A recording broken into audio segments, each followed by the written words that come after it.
मैंने पूछा दीपक तिजोरी आपकी किसी भी फिल्म में क्यों नहीं है? एक्चुअली दीपक हर फिल्म शुरू होने से पहले मुझे एक गाली दे के कहता है कि इस पिक्चर में मुझे होना चाहिए। बहुत अच्छा सवाल था ये। आमिर का जजमेंट है, मैं उसमें हमेशा बिलीव इसलिए करता हूँ क्योंकि मैंने अगर जो जीता की तो आमिर की वजह से, और अगर मैं गुलाम में बुलाया गया तो भी आमिर की वजह से। प्रकाश जी ने मेरे को बोला, दीपक क्या तूने मूवी बनाया, क्या हाप्स हुप्स क्या नाम है?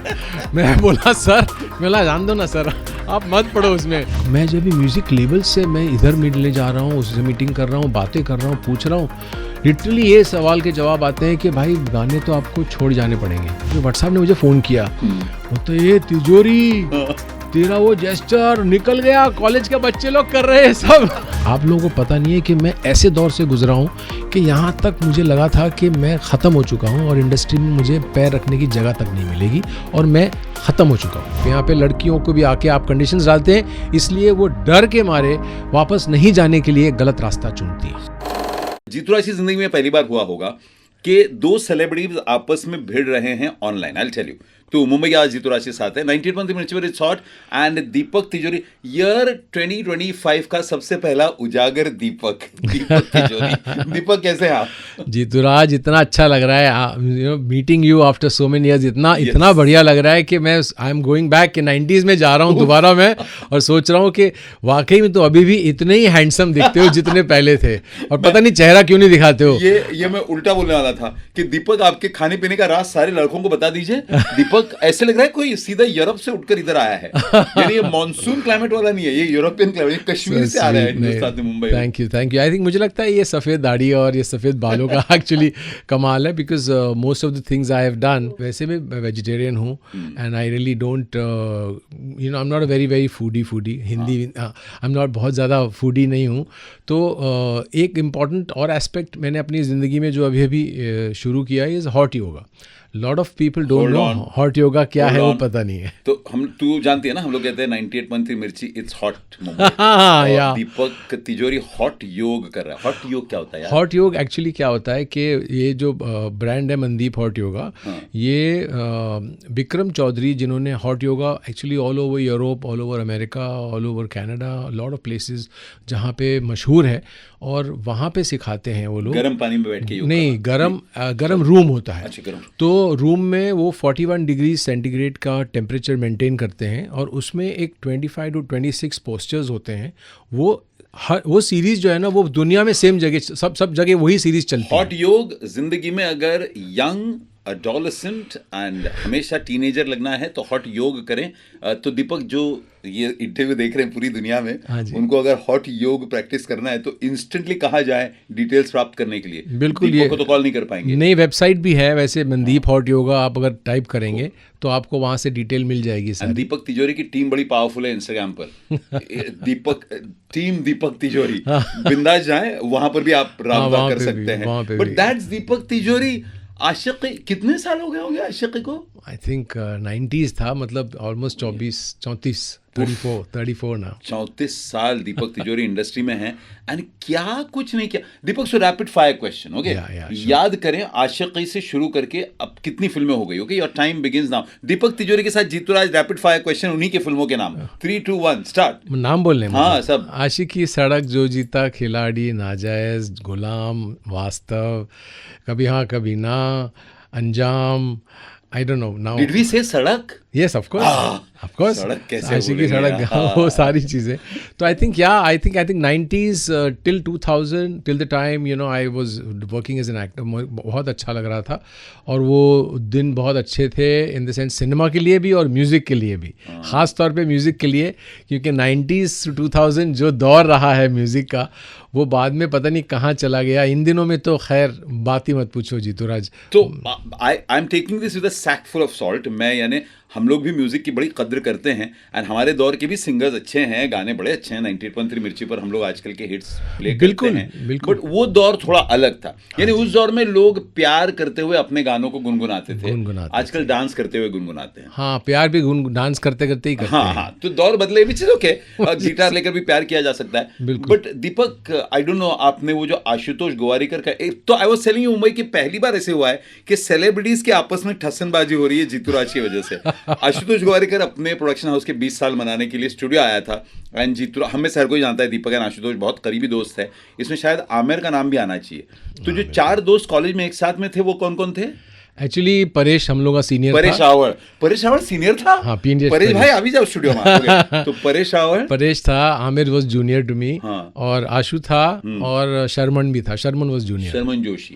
तो ये सारे गुजराती कॉलेज के चारों गुजराती बच्चे नहीं, आशु गुजराती नहीं है। दीपक तिजोरी गुजराती, आमिर भी गुजराती नहीं, मैं और शर्मन हम लोग गुजराती हैं, बाकी ये लोग दोनों, परेश भी गुजराती है, but Aamir was junior and Ashu was also not a Gujarati. Gujarati नाटक क्यों नहीं किया कभी? किया ना मैंने, गुजराती एक्चुअली एमेच्योर थिएटर किया, जो इंटर कॉलेजिएट कॉम्पिटिशंस होते हैं ना, बस वो परेश रावल गुजराती थिएटर तख्ता पर वो तो किंग है। नहीं, मैं एक्चुअली थिएटर वगैरह में मैं ज्यादा नहीं कर पाया, मैं घुसा ही नहीं उस एरिया में, क्योंकि मैं अपने लाइफ की जद्दोजहद में था फंसा हुआ। बहुत अच्छी खासी फिल्में करी, वो कभी कभी मलाल। अच्छा, coming back to Ashutosh Gowariker ने 20 साल मनवाए एंड मैंने आशुतोष तकरीबन गुस्सा हो गया था, पर गुस्सा नहीं हुआ। It was very healthy competition, जहां मैंने पूछा कि दीपक तिजोरी एंड आप बहुत अच्छे दोस्त हैं, तो देखो मेरा रिसर्च सही था, मैंने पूछा दीपक तिजोरी आपकी किसी भी फिल्म में क्यों नहीं है? एक्चुअली दीपक हर फिल्म शुरू होने से पहले मुझे एक गाली दे के कहता है कि इस पिक्चर में मुझे होना चाहिए,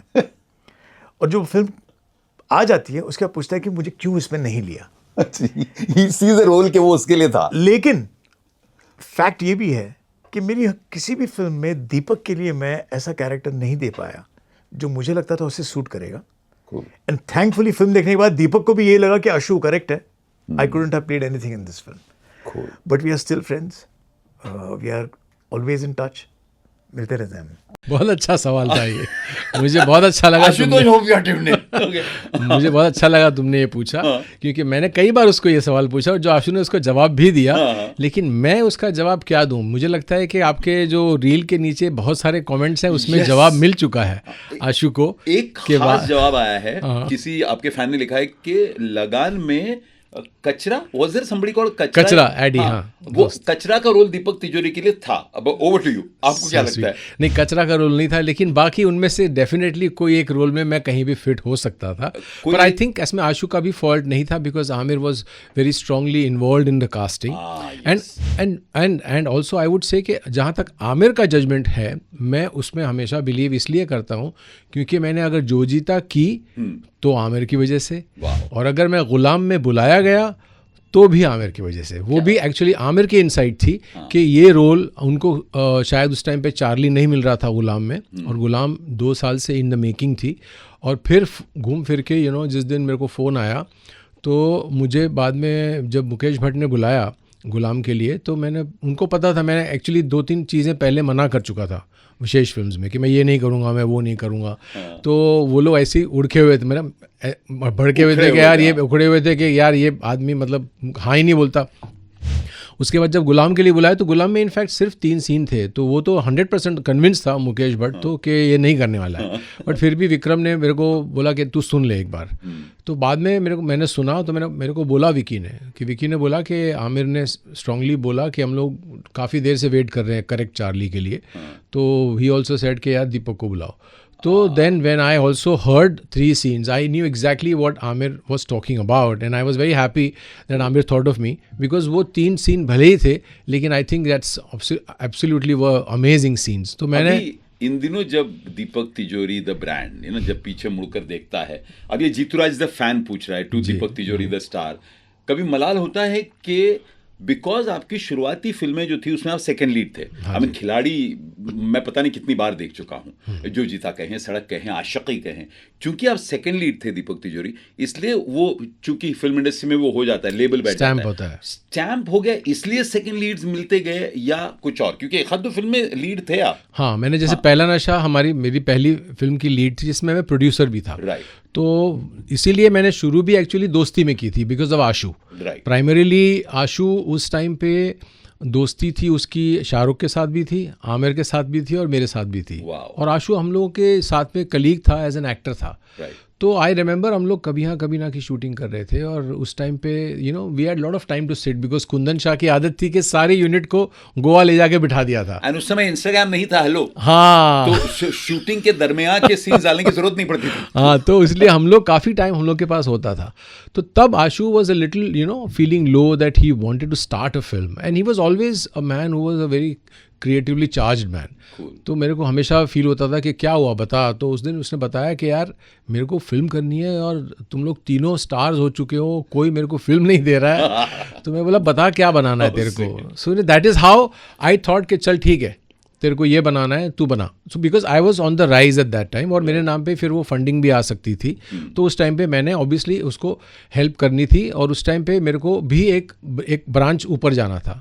तो मैंने बोला this was the best opportunity. पर ऑफकोर्स फिल्म तो अच्छी बनी लेकिन it was before time, it was again much ahead of time. तो लोगों को काफ़ी लोगों को नहीं समझ में आई लेकिन अभी समझ में आती है। अब जो कुछ लोग देखते हैं, तब भी कुछ लोगों ने बहुत पसंद की, but I think it was ahead of time. जिन्होंने फिल्म का नाम मिस कर दिया उनको वापस बताएं। उनके लिए पहला नशा फिल्म का नाम था, पहला नशा। उसी फिल्म में एक्चुअली बहुत यूनिक चीज़ ये है कि आज तक का रिकॉर्ड है, मतलब वो फोटोग्राफ एक है हम लोगों का जो मैंने फेसबुक पे भी लगाया है, which is the photograph which has मेरी एक प्रीमियर की नाइट का शूट था जिसके अंदर शाहरुख है, आमिर है, आशु ऑफकोर्स हम लोग के साथ है, पूजा है, रवीना है, राहुल रॉय है, सुदेश बेरी है, सैफ है, मतलब I think so many people had come. समय के साथ ये करोड़ों की जायदाद हो जाएगी बॉस। हाँ, तो ये सारा ये एक्चुअली रेयर फोटोज में आता है। तो वो बहुत अच्छा मौका था, हम लोगों ने काफ़ी एंजॉय किया। बट मलाल होता है कि इसकी वजह से सेकंड लीड का थप्पा बैठ गया। हाँ, सेकंड लीड का थप्पा के रिस्पॉन्सिबल इन अ वे भट्ट साहब मैं कहूँगा। Mahesh Bhatt, okay Mahesh Bhatt please. और सुने बहुत अच्छे दोस्त है महेश भट्ट एंड पूजा भट्ट। साहब तो मेरी जान है। With due respect, yes Mahesh. Pooja Bhatt साहब, महेश भट्ट आप कारण है सेकंड लीड के। हाँ, क्यों? पूजा और भट्ट साहब मेरी जान है। ओके। पर हकीकत मैंने भट्ट साहब को पूछा, बोला भट्ट साहब क्या है भट्ट साहब, इसमें दोस्त उसमें दोस्त, अभी मेरे को कब उसमें से निकालोगे। तो बहुत अच्छी बात बताई भट्ट साहब ने बोला कि देख तू वाकई में अच्छा दोस्त है, क्योंकि I was very close to Pooja and I am still very close to Pooja. तो ही हैज सीन कि दोस्ती जब मैं निभाता हूँ तो मैं इतनी जेन्युइनली निभाता हूँ, और जो चीज़ उनको आशिकी में महसूस हुई, उनको सड़क में दिखाई दी कि तू जो दोस्ती निभाता है ना दीपक, वो एकदम रियल दोस्ती होती है, तेरी स्क्रीन के ऊपर भी रियल लगती है, विच इज़ द रीज़न मेरे को और कोई समझ में ही नहीं आता। तो एक फिल्म जब उन्होंने मुझे वापस भेजी करने के लिए, तो वो फिल्म में मैंने जब मना किया तो भट्ट साहब ने किसी और को लिया और फिर भट्ट साहब पूरे सेट पे मेरे को गाली देते रहे कि ये बेवकूफ़ आदमी है, ये कर लेता कितना अच्छा हो जाता, ये फिल्म का नाम पूछना अलाउड नहीं है ना? नहीं इसलिए मैंने नाम भी नहीं बताया। और मैंने प्रोड्यूसर भी मेरे दोस्त थे, उन लोग तो भट्ट साहब ने मेरे को बोला मैं इसको ले लूँगा, तू वैसे ले लो भट्ट साहब, उसको अच्छा है उसके लिए।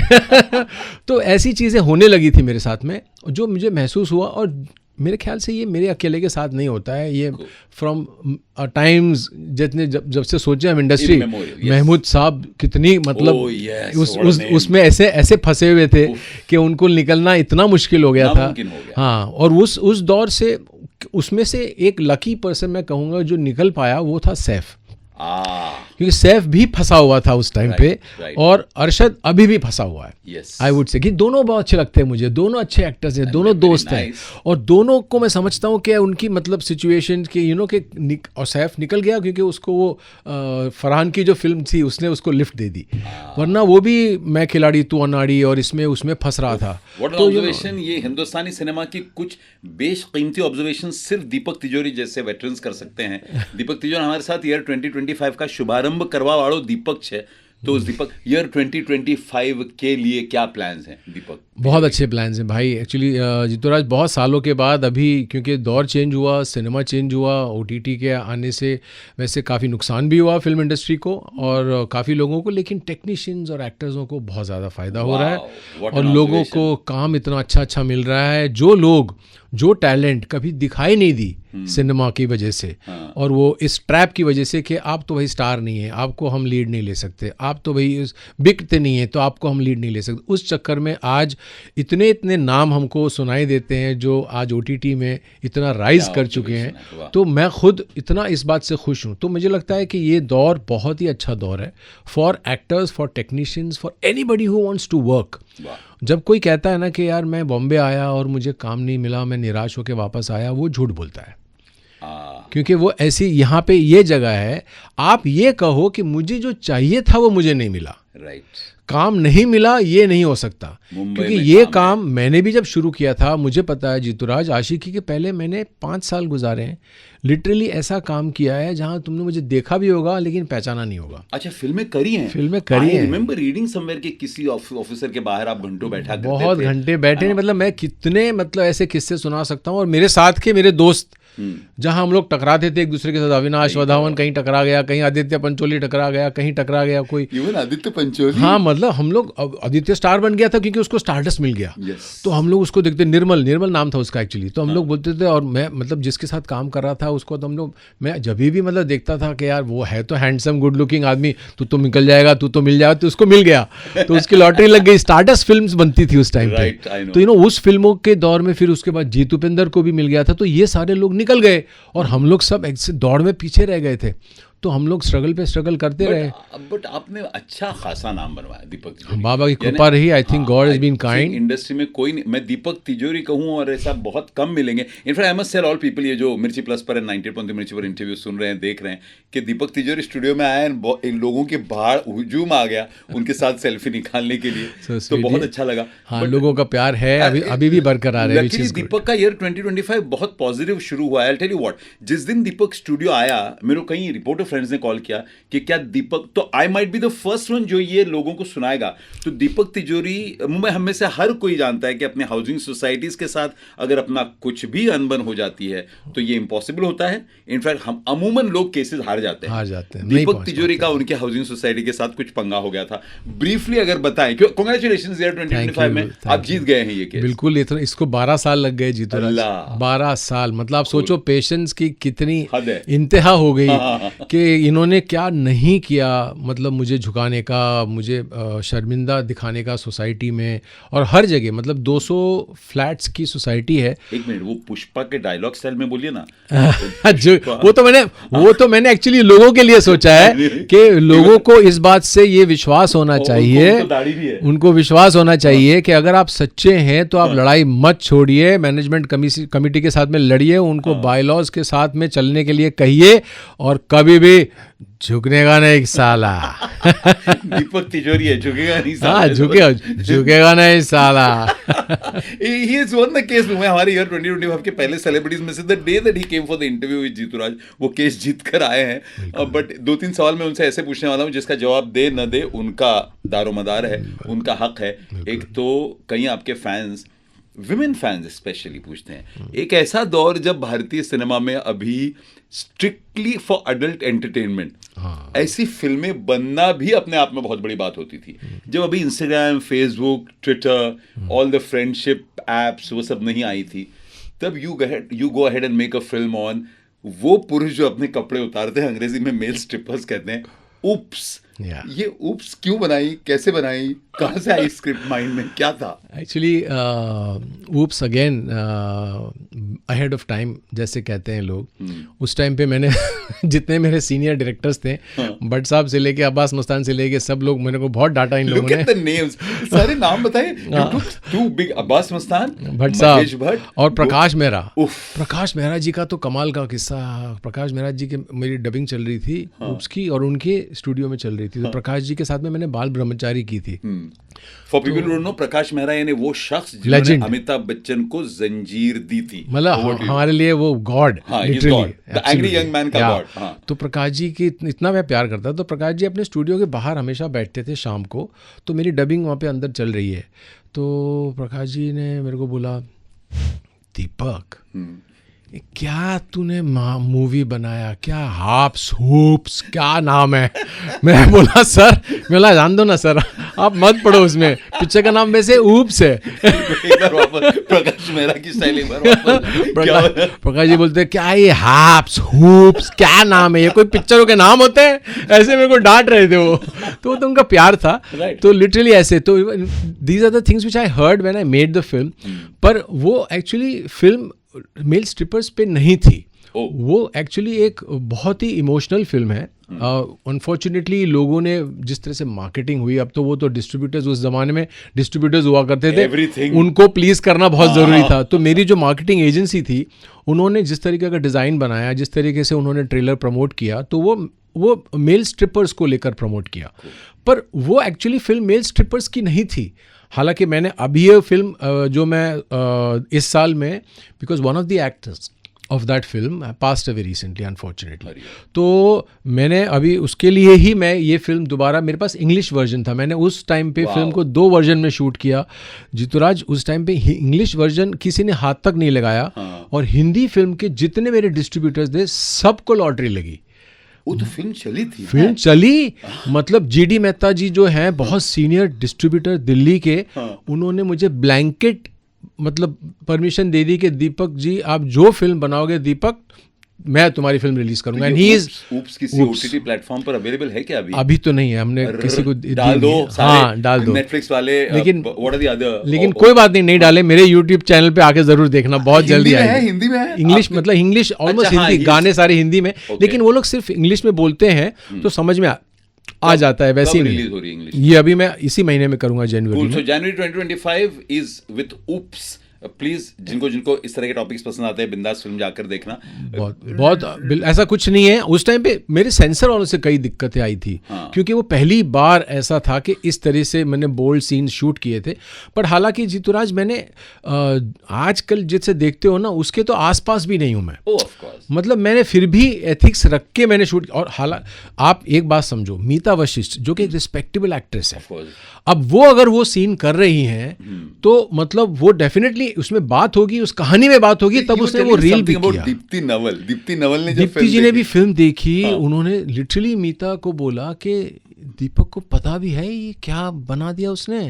इतनी डीप बात होती है औरतों की लाइफ की, और उसने कैसे पर्दे पे, this is what Meeta had conveyed to me, that and lot of experiences. But unfortunately उस टाइम पे हमारा जो टाइम था ना, वो ऐसा था कि मैं मेल स्ट्रिपिंग का पहली बार जब गाना कर रहा था ना, आप मानोगे नहीं, जितने जूनियर आर्टिस्ट आए थे ना, जूनियर आर्टिस्ट ने सबने पैकअप कर दिया था। उन्होंने बोला हम नहीं करेंगे। हालांकि औरतें कैबरे करती हैं, उसमें जूनियर आर्टिस्ट दिल से काम करते हैं। We've got legends, Helen, हाँ, मतलब तब से चलता आ रहा है। और अब पहली बार लड़के ऐसे ऐसे करके शर्ट उतार रहे हैं, ये उतारे, तो सबने बंद करवा दिया शूटिंग। ये कौन से साल की बात है? 2003, नॉट वेरी फार यार। और मीता सेट पे थी, और मीता वहां पे है, because Meeta was part of that song. तो मैंने मीता को बोला, यार मीता क्या करूं? आप मानोगे क्या किया? मीता ने बोला मेरे पे छोड़। मीता ने सबको इकट्ठा किया, वो so sweet of her. Lights off set की, और मेरे पैसे जल रहे हैं, यूनिट चालू है, और मैं ऐसे बैठा हूँ, कोई करने को तैयार नहीं है। और मीता ने सारी लड़कियों को इकट्ठा किया। लड़कियां बोल रही हैं हम कैसे घर जाएंगे, हमारे माँ बाप ये देखेंगे, हम ऐसे डांस कर रहे हैं, ये कर रहे हैं। तो बोला यार तुम लोग कैबरे में डांस कर सकते हो, तुम लोग खाली, तुमको डांस नहीं करना है, तुमको कपड़े नहीं उतारने, तुम जो कपड़े पहन के आए हो तुमको तो वही रखना है। नहीं हम लोग नहीं कर सकते, हम लोग खड़े भी नहीं रहेंगे ऐसे गाने में। तो वो लिटरली उस टाइम पे मीता ने लाइट्स बंद करके लिटरली सबको इकट्ठा किया, सबके हाथ पकड़े और बोला सर्कल बनाओ। और उसने वो पूरी एक्सरसाइज करी उनके साथ में, जो वो लोग थिएटर में करते होंगे, और उनको समझाया कि अगर मैं कर रही हूँ ये फिल्म, तो ये फिल्म अश्लील नहीं हो सकती है। क्या नहीं समझ में आ रहा है आप लोगों को? बोला मुझे मालूम है दीपक क्या बना रहा है। और लिटरली अभी मैं कैन गया था 24 में, और वहाँ पे मीता को मिला। तब मैं चाह रहा था कि मेरी इंग्लिश वर्जन जब मैं रिलीज़ करूँ तो मैं इंग्लिश का एक एक्सटेंडेड पार्ट शूट करूँ। अनफॉर्चुनेटली वो एक्सटेंडेड पार्ट शूट करने के लिए मुझे दोनों एक्टर्स चाहिए थे, वो थे, पर अनफॉर्चुनेटली एक अभी गुजर गया। तो मैं अभी वैसे ही रिलीज़ कर रहा हूँ, लेकिन मैंने मीता को जब मिल के बोला तो कि मैं पार्ट 1 का एक्सटेंडेड वर्जन शूट करके फिर इंग्लिश, तो शी वाज सो एक्साइटेड कि तू 2 ही बना दे। तो मैं हूँ बिल्कुल तेरे साथ। अभी के हिसाब से you can actually go ahead and नए कास्ट के साथ 2 बनेगा, क्योंकि आजकल इंस्टाग्राम, फेसबुक वगैरह ने सारी चीजें ओपन कर दी है, ओपन है। और प्लस कहानी में इतनी इमोशनल वैल्यू है, रेलेवेंस, आज का रेलेवेंस इतना है कि एक्चुअली उस टाइम पे रेलेवेंस कहानी का, मैंने कोई ऐसे मनगढ़ंत कहानी तो नहीं बनाई थी। हकीकत में एक लड़का है जो मेल स्ट्रिपर उस टाइम पे था। उस टाइम पे बॉम्बे सोसाइटी, दिल्ली सोसाइटी, जो मेट्रो सोसाइटीज उस टाइम पे 1 टायर, 2 टायर, 3 टायर होता था। अब तो सारे टायर निकल गए हैं, क्योंकि इंटरनेट ने सारे टायर खोल दिए, तो सारे ग्लोबल हो गए हैं। तो that time this whole thing वो वहां तक पहुंचा नहीं था। ये कि जो बॉम्बे में जो हो रहा है, बॉम्बे में जो स्ट्रिपर्स को बुलाते थे यार, शूटिंग के टाइम का किस्सा सुनाता हूँ, कमाल का किस्सा। We are speaking of Oops, by the way. हाँ, ऊप्स की शूटिंग के टाइम पे हम लोग रात की शूटिंग कर रहे हैं और वहाँ पे होटल का सीन चल रहा है, और वहाँ पे मैंने उस फिल्म में उसी मेल स्ट्रिपर जिससे मैं प्रेरित हुआ था, वो उसका नाम लड़के का नाम अली है, ओरिजिनल मेल स्ट्रिपर, जिस पे हाँ जिसकी कहानी लेके मैंने उसको ऑब्वियसली बाद में मैंने एक्सटेंड किया कहानी को। ये उसकी कहानी नहीं थी, पर उससे मैंने वो जो करता था इंस्पायर हुआ। अब वो वहाँ पे उस फिल्म में है, वो भी आपको मिलेगा वहाँ पे। तो वो लड़का साथ में शूटिंग कर रहा था और वो भी दोस्त था, तो हम लोग सब दोस्ती में पिक्चर बना रहे हैं, ऊप्स बना रहे हैं, और रात को शूटिंग चल रही है। तो वहाँ पे मेरे को आके बोलता है, यार शूट 9 to 5 की शूट है, रात की फुल नाइट शूट है। मेरे को बोलता है 10 साढ़े 10 बजे आते बोलता है कि यार दीपक एक मिनट आना इधर। बोलता है एक फ़ोन आया मेरे को, मेरा एक शो है अभी। मतलब अभी? मैं बोला ये अभी रात को तेरा शूट चल रहा है, तू पागल हो गया क्या? बोलता नहीं एक मिनट इधर बात करना, 1 मिनट तो बात कर ले। देयर वॉज अ बॉय, वो मेरे को फ़ोन पे आके बोलता है, दीपक सर प्लीज़ आज मेरी गर्लफ्रेंड का बर्थडे है और मैंने उसको गिफ्ट में ये मेल स्ट्रिपर को मैंने हायर किया है, इसको प्लीज़ भेज दीजिए, 1 घंटे के लिए भेज दीजिए। We are speaking 2003। 2003। और उस टाइम पे मैंने अली को बोला, मैंने गाली दिया उसको, जो यहाँ नहीं बोल सकता। मैंने बोला मेरी चालू शूटिंग में मैं कसम से 2 घंटे में वापस आऊँगा, कसम से आऊँगा। और मैंने छोड़ा जीतूराज, और वो गया, शो करके वापस आया। बताओ, इतनी डिमांड थी उस लड़के की। who says कि 2025 ज्यादा मॉडर्न है? बोलो, Think again। एक लड़का अपनी गर्लफ्रेंड को बर्थडे गिफ्ट दे रहा था, तो मैंने बोला मैं कोई गलत तो काम नहीं कर रहा, फिर चलो ठीक, मैं क्या गलत कर रहा हूँ? तो उस टाइम पे it's little ahead of time था। बट इसके अलावा मुझे लगता है पंजाब बोलो, दिल्ली बोलो, नॉर्थ बोलो, मेरे मेहता साहब जो मेरे डिस्ट्रीब्यूटर थे, उनको तो वो इतने खुश थे कि उन्होंने बोला मेरी पंजाब, मेरा दिल्ली, और लड़के भाग भाग के वो फिल्म देख रहे थे, क्योंकि वो एक नया एंगल था। जो तिजोरी है, खजाना है कहानियों का, वो दीपक रोशन कर रहा है 2025 में। भाई ही इंसिडेंटली, जो न जानते हो आजकल के बच्चे उन्हें बताएं कि दीपक तिजोरी हिंदुस्तानी सिनेमा की उस फिल्म से अपना डेब्यू किया था जिसने हिंदुस्तानी सिनेमा आई थिंक 2 हिस्सों में अगर म्यूजिकली बांटा जाए, दीपक करेक्ट मी, तो एक आशिकी के पहले की दुनिया, एक आशिकी के बाद की दुनिया। आशिकी के गाने आई थिंक घर घर, रेस्टोरेंट, बार सड़क हर, इट वाज व्हाट, क्या कहते हैं आशिकी के म्यूजिक सीन को? एब्सोल्युटली पागल कर दिया था। पागल मतलब रिमेंबर एनीथिंग आशिकी की? मुझे कोई गाड़ी याद नहीं है जिसमें सीडी नहीं होती थी, मुझे कोई घर याद नहीं है जहाँ पे सीडी या यहाँ पे गाने बजते थे, और ऐसे माहौल में जहाँ पे लिटरली हम लोगों को सडनली ऐसे देखते थे जैसे कि गॉड आ गए। तो हम लोग कहीं जाते थे तो ऐसे लगता था जैसे अरे ये क्या बात है यार, आशिकी। और वाकई में नदीम श्रवण मैजिक जो कास्ट किया उन्होंने, वो कमाल, पूरी फिल्म भट्ट साहब। हम लोग एक्चुअली में जब शूट कर रहे थे जीतूराज, विल बी सरप्राइज, हम लोगों को लगा एक छोटी फिल्म, टीवी फिल्म बन रही है, क्योंकि उस टाइम पे गुलशन जी ने लाल दुपट्टा मलमल का जो कैसेट बनाई थी, वो कैसेट से उन्होंने एक फिल्म बनवा ली थी, और वही चीज उन्होंने भट्ट साहब के साथ करी थी। गुलशन कुमार यानी टी सीरीज के तत्ववेत्ता। हाँ, बिल्कुल, 2 भूषण जी के डैड। तो उन्होंने लिटरली ऐसे किया था कि हमने ये गाना बनाए हैं भट्ट साहब, आप इसके ऊपर कोई फिल्म सोचिए। तो गाने पहले रेडी पहले थे, कुछ गाने बने हुए थे, और बाद में भट्ट साहब ने जब हाथ लगाया तो obviously it became a gold mine. फिर उन्होंने नदीम श्रवण के साथ में बैठ के जो उन्होंने लिरिक्स बनवाई, जो उन्होंने काम करवाया, 10 गाने, हर गाना सुपर, हर गाना मतलब लिटरली वो लोग ऐसे, और हम लोग भी एक्चुअली गाने के टाइम पे हम लोग भी मतलब फैसिनेटेड थे कि यार क्या गाने सुनाए। हम लोग शूटिंग पे जाते थे तो हम लोग जैसे नॉर्मली शूटिंग पे जाते हैं ना, तो गाड़ी में दूसरी कोई फिल्म के गाने बजाते हैं, क्योंकि हम लोग को गाना सुनना है। पर हम ड्राइवर को बोलते थे ऊटी में, अरे अपनी फिल्म के गाने लगा, हमको वही सुनने, अपनी फिल्म गाने लगा। राहुल रॉय, दीपक तिजोरी end of course Mahesh Bhatt the film maker. I swear, मतलब ये बंदा जिसने आशिकी की थी, वो अब देखो ईयर 20, आशिकी का साल कौन सा था? 90 से लेकर 2025 तक की journey, and now this music man, खुद की म्यूजिक कंपनी। तो ये आशिकी से इंस्पिरेशन रखी थी क्या दिल में कि अपनी म्यूजिक कंपनी लॉन्च करूंगा? देखो एक्चुअली क्या था कि ये सारा जो किस्सा है ना, ये मैंने कोई 1.5-2 साल पहले मैंने शुरू किया इंस्टाग्राम, क्योंकि आजकल लोग ये सब करते हैं। और जब मुझे बोला गया कि मेरे को भी करना चाहिए, लोगों को ये सब दिखना चाहिए, तो मैं वही सोच रहा था कि क्या कंटेंट लेके आऊँगा, मेरे को तो समझ में नहीं आ रहा था। तो मैंने एक चीज़ मुझे हमेशा खलती थी कि आजकल का जो म्यूज़िक है और हमारा जो म्यूज़िक 90s का बोलो, 60s का बोलो, 70s बोलो, 80s बोलो, उसके पहले के जितने म्यूज़िक थे वो उसमें जो हार्मनी, उसमें जो गीत, उसमें जो लिरिक्स का मतलब, उसमें जो गानों की एक फ्लुएंसी थी कि सुनाई देता है, कुछ अच्छा लगता है, कुछ चलता रहे गाड़ी में, तो ऐसी धुनें होती थी। अब धुन नहीं मिलती, अब आवाज़ मिलती है। तो बहुत फ़र्क है एक धुन में और एक आवाज़ में।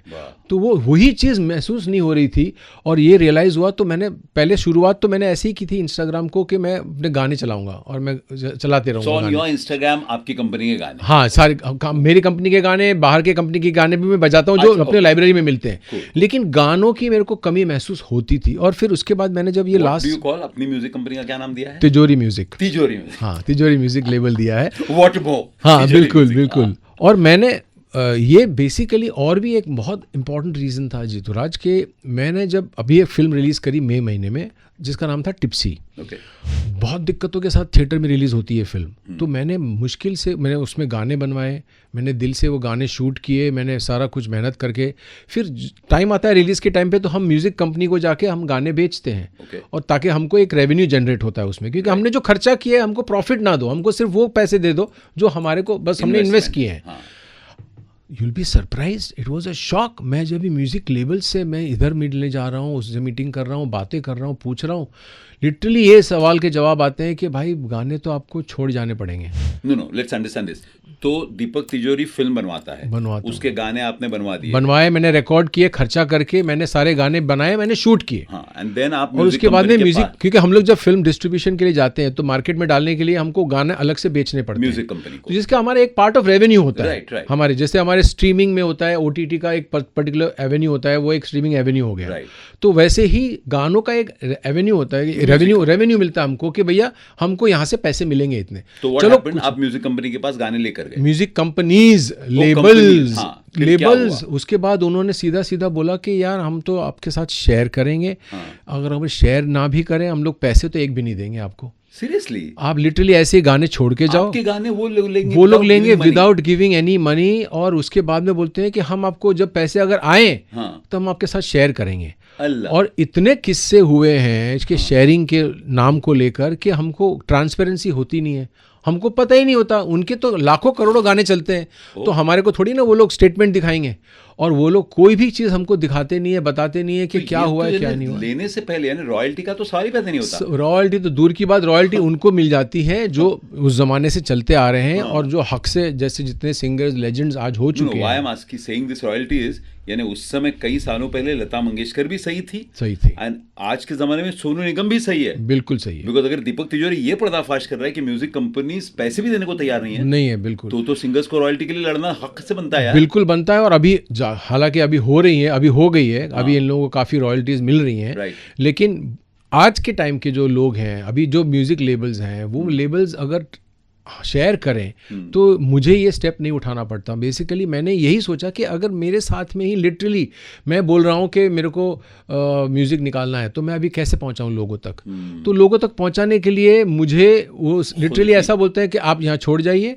और मैंने ये भी पूछा जीतूराज कि अच्छा चलो ठीक है, मैंने आपको म्यूज़िक दे दिया, पर मुझे ये गाना पसंद है, तो अगर 5 साल बाद, जैसे आज रीमिक्स का दौर है, जैसे भूषण जी की फिल्मों में देखिए हर एक गाना पहले का आता है, आज की रात भी पहले का गाना था, सारे गाने जो हिट होते हैं 90% गाने वो पहले के रीमिक्स वर्जन है। तो अगर मुझे ऐसा हुआ कि मुझे ये गाना दोबारा 5 साल बाद मेरी अपनी कोई फिल्म में यूज़ करना है, तो फिर तो आपको मेरे पास आना पड़ेगा, आपको उसके पैसे देने पड़ेंगे। आप ही का गाना, मेरा ही गाना, मुझे यूज नहीं कर पाएंगे, मैं नहीं यूज कर पाऊंगा, उनसे खरीदना पड़ेगा और मुझे उनसे राइट्स। अच्छा, मेरे यूट्यूब पे मैं डाल नहीं सकता, मेरे यूट्यूब पे डालने के लिए मैं उनसे परमिशन लूंगा, मोनेटाइजेशन के लिए वो लोग स्ट्राइक मारेंगे। दीपक तिजोरी, ये सवाल का जवाब शायद आप नहीं देंगे, फिर भी जीतूराज हिम्मत करने वाला है, तो कौन सी म्यूजिक कंपनी इसके पास आप गए, ये नाम आप बताएंगे क्या? जितने बड़े हाथी हैं वो सब। इंटेलिजेंट मैन, म्यूजिक कंपनीज के नाम नहीं बता रहा, बट दिस इज पैथेटिक यार। तो यानी इसलिए जो नए उभरते सिंगर्स हैं, उभरते सिंगर्सों के लिए, उभरते लिरिसिस्ट, उभरते म्यूजिक डायरेक्टर्स, उभरते लोग जिन्होंने पता नहीं कितने वीडियोस तो बना के रखे हैं, हाँ। और जो ऐसे ही जाके फेंक के आ रहे हैं, हाँ। वो लिटरली म्यूजिक कंपनीज के वहाँ पे एक आदमी बिठाया गया है, बोलता है कि आप सीडी छोड़ जाइए, हम आपका गाना रिलीज कर देंगे, जब होगा तब बता देंगे, और जब आपको देखने मिलेगा तब देखने मिलेगा, ऐसी सिचुएशन है। तो मैं लिटरली ऐसा करता हूँ कि मैं फेयर एंड स्क्वायर कि आप गाना जितना जो भी रिलीज करना चाहते हैं, एक मैंने टीम बिठा दी है, वो टीम इवैल्यूएट करती है कि गाना अच्छा है, गाने में लिटरली कोई बात है, तो डेफिनेटली वो गाना हम हमारे लेबल में रिलीज करेंगे। सो आर यू इनवाइटिंग सारे हिंदुस्तान दुनिया में, ये जो सारी दुनिया में जो इंटरव्यू देख रहे हैं, बिल्कुल। दीपक तिजोरी की तिजोरी म्यूजिक है, तो जो अपकमिंग लिरिसिस्ट सिंगर्स वगैरह हैं, उनको क्या पैगाम होगा? मेरे जो इंस्टा का हैंडल है उसके अंदर मैं, और फेसबुक के हैंडल पे भी मैंने लिटरली वो पूरा लगाया हुआ है कि आप एक ईमेल आईडी है जहाँ पे दिया हुआ है, उस ईमेल आईडी पे आप संपर्क करें, अपनी डेमो भेजिए, और डेफिनेटली हम लोग खुद हमारी कंपनी के लिए गाने बना रहे हैं। जैसे हमने अभी एक रिलीज़ किया ओ जाने जाना, इसके पहले एक रिलीज़ किया गुमशुदा, अभी हम इस महीने और एक गाना रिलीज़ करने जा रहे हैं। इस तरह से हम लोग भी हमारी खुद की कंपनी के लिए बनाते हैं। We always invite, we look for new singers. तो अगर कोई दुनिया में से आपसे अप्रोच करेगा तो उस ईमेल आप ले लें, हाँ, उनको पैसे मिलेंगे क्या? डेफिनेटली मैं शेयरिंग में हूँ आपके साथ में, और 100% मैं बता रहा हूँ कि मैं लिटरली इसीलिए कर रहा हूँ क्योंकि मुझे इस तिजोरी म्यूजिक के लेबल से मैं पैसे कमाने के लिए नहीं कर रहा हूँ। मैं लिटरली एक और पर्पस मैं जिसके लिए कर रहा हूँ जीतूराज, कि मैं अपने गाने जो बना रहा हूँ, जैसे मैंने गुमशुदा बनाया, मैंने वो जाने जाना बनाया, मैं आगे जो बनाने जा रहा हूँ वो धुन मेरे को अच्छी लगती है। अब मैं अगर वो धुन के लिए मैं अगर किसी फिल्म में लेना चाहूँ तो आज मैं वो गाने आराम से ले सकता हूँ। अपने ही गाने हैं, मुझे रोकने वाला नहीं है, and I can use it later. 5 साल बाद भी मैं ये यूज कर सकता हूँ क्योंकि ये मेरे पास रेडीमेड गाना है। 2025 की ये सबसे बड़ी ब्रेकिंग न्यूज, जीतूराज ने दीपक तिजोरी के साथ ये खजाना और मौसीकी की तिजोरी खोल दी है। दैट्स दीपक तिजोरी। मेरे को एक बात पूछे बगैर रहा नहीं जाता, दिल में पिछले 15-20 मिनट से अटक रही है। पूछवानी परमिशन हो तो पूछे लो। पूछो बापो તમને બધું અલાઉડ। નોર્મલી જે ગુજરાતીઓ કે with due respect to Gujaratis, હું પોતે ગુજરાતી છું, ઘણા બધા ગુજરાતી જ્યારે હિન્દી ઉર્દू બોલે તો એમાં થોડું ગુજરાતી આમ છલકે કે ગુજરાતી છલકता है उनकी हिंदी उर्दू में। दीपक, आपका उर्दू का तलफ़ुज़ भी लाफानी है, हिंदी का भी अच्छा है, तो इज दिस बिकॉज एमएमके में एनएम में ट्रेनिंग हुई थी थिएटर ग्रुप की? थिएटर हिंदी उर्दू महेश भट्ट ने सिखाई, कहाँ से? नहीं, ये एक्चुअली देन मेरी माँ की है। Because my mother was somebody who was an actor and a radio performer who used to radio works, and you know what, who used to do radio plays with Sunil Dutt साहब। Seriously? He was called Balraj. and जब मैंने पहली बार इप्टा के एक competition में inter collegiate में, सुनील दत्त यानी जो न जानते होंगे अपने संजय दत्त के पापा, तो उनका ओरिजिनल नाम बलराज था, जिनके साथ इनकी मम्मी रेडियो करती थी। और का नाम बताओ प्लीज। उनका नाम परवीन था, परवीन ईरानी, पारसी ईरानी होती थी, और बाद में शादी के बाद प्रतिभा हो गई क्योंकि गुजराती से शादी की। तो जब वो एक्चुअली में सबसे बड़ी खुशी मैंने देखी पहली बार मेरी माँ की आंखों में, जब मैंने बलराज सर से, मैंने मतलब सुनील दत्त साहब से मैंने एक सर्टिफिकेट लिया था इप्टा कंपटीशन में, जो मुझे एज एन एक्टर मिला था।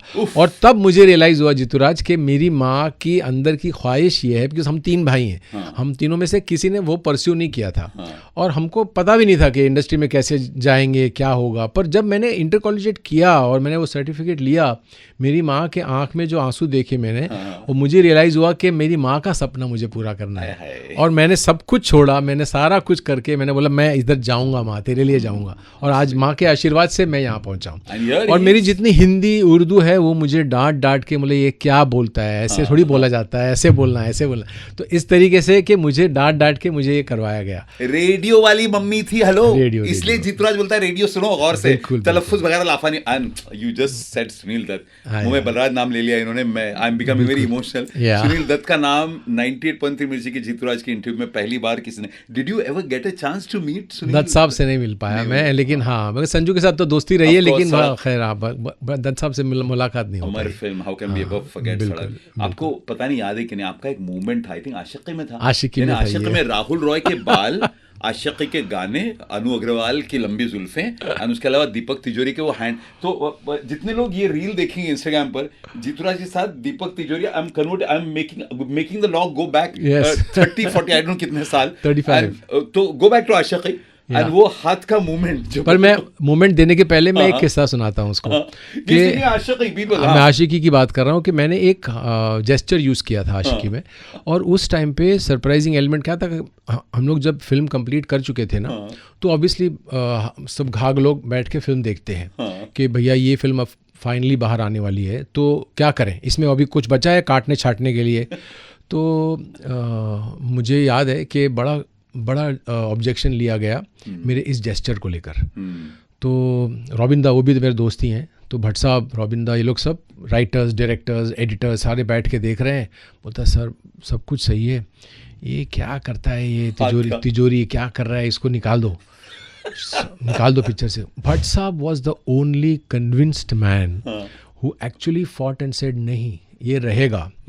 और उन्होंने रख दिया। I need to tell the audience, बच्चे जो आज के सुन रहे हैं इंस्टाग्राम वाले, भट्ट साहब यानी महेश भट्ट यानी अपनी आलिया भट्ट के पापा। ठीक है।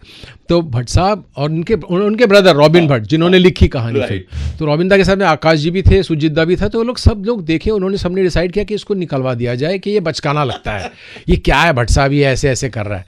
तो लिटरली ऐसे भट्ट साहब ने बोला नहीं, इसने जो किया है रहने दो उसमें ऐसे ही। और फिल्म जब रिलीज़ हुई फ्राइडे, हम लोग सब डरे हुए थे।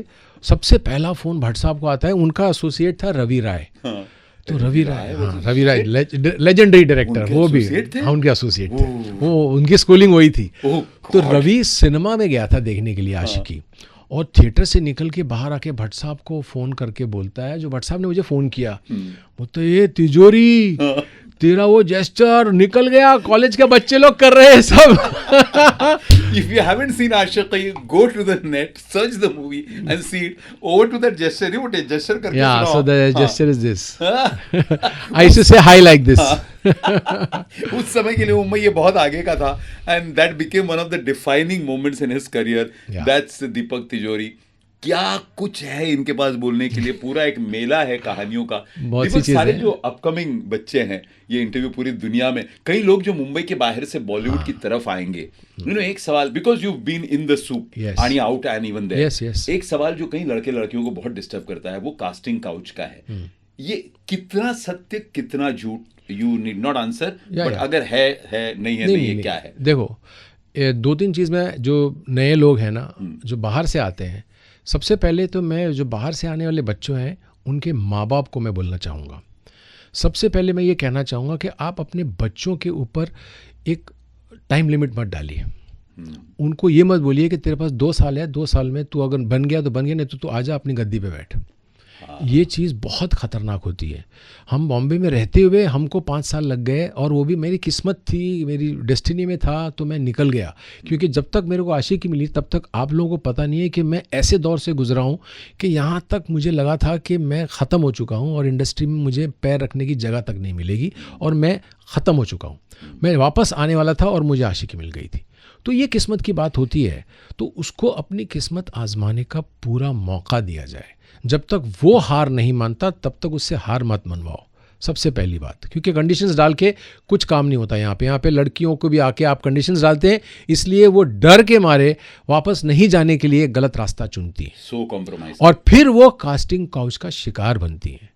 कास्टिंग काउच ऐसे ही नहीं बना, कास्टिंग काउच उसी वजह से बना क्योंकि आजकल और उस ज़माने से वो दौर रहा है जहाँ पे इनसिक्योरिटी खल जाती है। तो कौन सी ऐसी लड़की है जो खुशी से कास्टिंग काउच को सबमिट करेगी?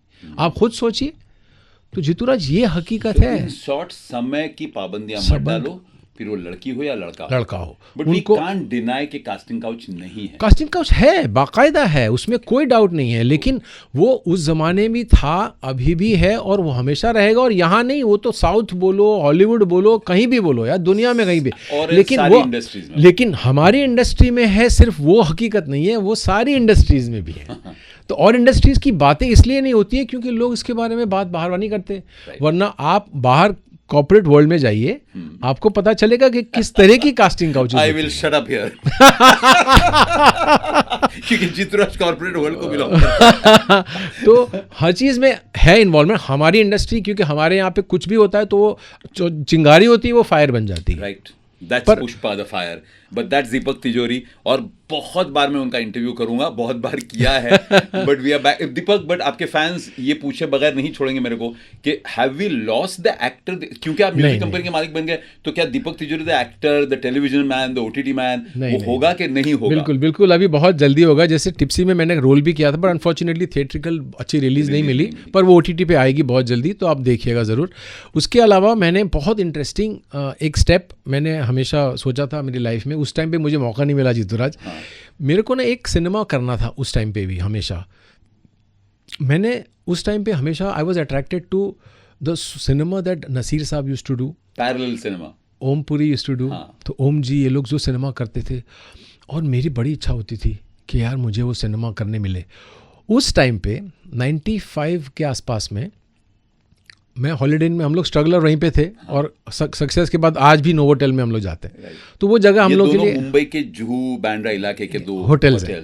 तो वहाँ पे हम लोग हमेशा रहते थे, और वहाँ पे मैं एक दिन ऐसे कॉफ़ी शॉप से निकला तो दयाल निहलानी साहब बैठे थे, पंकज निहलानी के, हाँ गोविंद निहलानी के, गोविंद जी थे, गोविंद जी थे, अर्ध सत्य जिन्होंने, राइट, दैट्स गोविंद निहलानी, गोविंद जी बैठे थे।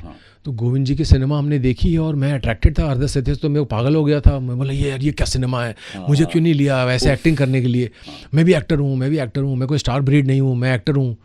तो मैं भी पहुंच गया। मैं बोला, कॉफ़ी शॉप में बैठे थे और सामने की सीट खाली थी, तो वो किसी का वेट कर रहे होंगे। तो मैं ऑलरेडी दीपक तिजोरी बन चुका था, कभी हाँ कभी ना, जो जीता, ये सब हो गया था। तो मैं गया, सर 1 सेकंड में 1 मिनट ले लूँ आपका। अरे आप दीपक बैठो। तो मैंने बोला सर मैं आपके सिनेमा में काम करना चाहता हूँ, प्लीज़ मैं कुछ भी रोल आपके मेरे लायक कुछ हो। तो एकदम पॉज आ गया, और मुझे ऐसे देखने लग गए। बोला दीपक तुम मेरे साथ कभी काम नहीं कर सकते। मैं बोला कभी? क्यों? एक कभी बॉम्ब फूट, न्यूक्लियर बॉम्ब था मेरे लिए। बोला सर आगे कभी? Deepak you are a highly commercial property. मैं कमर्शियल प्रॉपर्टी बोल के मुझे डिस्कार्ड कर दिया। तो वो सिनेमा के लिए मैंने कभी वो कदम नहीं बढ़ाया उस टाइम पे। लेकिन अब जो टाइम आया ना तो चेंज हुआ, और मैंने बहुत सालों तक मैंने इरफान को देखा कि Irfan was making this cinema and he made this cinema into a legendary cinema. What all he did, I was like oh my God. ऐसे मैं इनफैक्ट मैं इरफान को अपने खुद की एक फिल्म बनाने के लिए इरफान से मिलने भी गया था, और इरफान हम लोग बात भी कर रहे थे। अनफॉर्चुनेटली ये हो गया चीज़ें, बट हकीकत ये थी कि मेरे को वो सिनेमा हमेशा करना था। और किस्मत की बात है कि मैं नेचर्स बास्केट में अपने सामान लेके निकल रहा था, और वहाँ से एक लड़की जो नेशनल अवार्ड विनर डायरेक्टर है, और मैं जानता था क्योंकि उसकी सिस्टर मेरी क्लासमेट थी, और वो एडवर्टाइजिंग वाली लड़की थी, और अब वो डायरेक्टर बन गई थी। मुझे नहीं मालूम था फिल्म डायरेक्टर करती है वो। उसने एड फिल्म में तो झंडे गाड़े थे। तो एक दिन उसने मेरे को देखा, और सडनली देख के मेरे को बोलती है लुक में सफ़ेद दाढ़ी सफ़ेद बाल, दीपक। मैं बोला हाँ। उसका नाम वीना है। बोला हाँ Veena, how are you doing? बोला I want you to read something. बोला yeah of course as an actor, yeah of course, will you read it? बोला हाँ रीड इट। मैंने ले लिया स्क्रिप्ट, और लिटरली जीतूराज वो सिनेमा जिसके लिए मैं तड़प रहा था, वो सिनेमा की स्क्रिप्ट मेरे पास आई मेरे गोद में, और मैंने पढ़ा, और आप विश्वास नहीं करोगे, फिर मैंने वीना को फ़ोन किया। मैंने वीना को बोला, मैं बोला यार बुल कब करना है? तो शी वॉज़ वेरी हैप्पी कि एक्चुअली ये फिल्म जो थी, मैंने इसके पहले की फिल्म भी उसने नसीर भाई के साथ की थी, जिसमें she is a national award winner. तो रत्ना जी नसीर भाई उसमें थे, और कॉफिन मेकर नाम था, और वो उसको नेशनल अवार्ड मिला था। तो मुझे पता नहीं था, तो आई वॉज वेरी हैप्पी यार। I said we let's do it, I would love to do this cinema, I been dying for this cinema. और वो फिल्म हमने अभी ख़त्म की है, और ऑलरेडी डन। उसका नाम हम पूछने की भी इतर नाम है। तो इतर नाम है, तो वो फर्स्ट क्वार्टर में ही आ जाएगी अभी, कंप्लीट है फिल्म। तो बिल्कुल आप ये फिल्म देखिए, और बहुत प्यारी बनी है, और मज़ा आएगा। और एक नया दीपक, मैं इतना डरा हुआ था जीतूराज, क्योंकि एज एन एक्टर मैंने, जैसे लोगों ने मुझे हमेशा जो जीता का ही सोचा है, और अभी भी लोग मिलते हैं तो वही प्यार मुझे मिलता है, फ्लैम्बॉयंट। पर ऑब्वियसली आप प्लीज़ वो एक्सपेक्ट ना करें, क्योंकि अब ये एक अधेड़ उम्र का आदमी की कहानी है, तो आप उसको एक्सेप्ट करें और उसको देखें। Just look into it as my performance, because I wanted to play my age. I did not want to come with killing and 50 people को मारूं, मैं ये करूं, मेरे को उसमें नहीं पढ़ना था। बिकॉज मैं जब दोबारा देखना, तो मैंने पूरी फिल्म की शूटिंग में जीतूराज मैंने एक बार मॉनिटर नहीं देखा, क्योंकि मेरे को डर था कि मैं अपने आप को देखूंगा और वो कोई और इंसान दिखेगा, क्योंकि मेरी भी अपनी इमेज होती है। जैसे बच्चन साहब की इमेज में हम कितना टाइम लग गया हमको तोड़ने में, कि हम जंजीर के बच्चन साहब और सिकंदर और ये सब के सिकंदर जो हमारे शहनशाह, तो हम जब उनको पहली बार मोहब्बतें में देखते हैं तो हमको झटका लग गया था। तो वो चीज़ मेरे को भी लग रही थी कि मैं क्या मतलब लगूंगा, कैसे करूंगा, पर I was very excited also at the same time. But I think I just kind of really really loved it what Veena has done to the film and the whole team. तो आप इतर ज़रूर देखें, वो फर्स्ट क्वार्टर में आएगी. 2025 की सबसे पहली फिल्म जिसका जिक्र मुंबई के आवाज पर हुआ है. इत्र जो न जानते उन्हें बताएं, मुंबई हम मुस्लिमों में अपने कान में फाया लगाया जाता है, जो नमाजी लोग लगाते हैं, उसे इत्र भी कहते हैं. और उसमें सुगंध और खुशबू भी होती है, पूजा में भी इसका इस्तेमाल होता है. So let's wait for this पवित्र film Itra. I will wait for what it is. जो ये इंटरव्यू पूरी दुनिया में देखे उनको बताना बनता है कि इन्होंने जिस फिल्म अर्ध सत्य का नाम लिया, जिसमें ओम पुरी नाम के बंदा परवर ने डेब्यू किया था, ये भारतीय सिनेमा की one of those iconic films है जिसमें पहली ही फिल्म में किसी कलाकार को नेशनल अवार्ड मिला था. दैट वाज अर्ध सत्य, right Deepak? Absolutely. And that's Deepak Tijori. જેમની તિજોરીમાં ઘણી બધી કથાઓ છે. We can go into 50 episodes 3 seasons. Deepak, thank you so much नवाजिश के लिए. थैंक यू बहुत बहुत thank you. Thank you for bringing me out here. Mirchi की पूरी दीवारों में फिल्मों की यादें अब गूंजने वाली है कुछ समय के लिए. Thank you for being in the studio. Thank you everybody.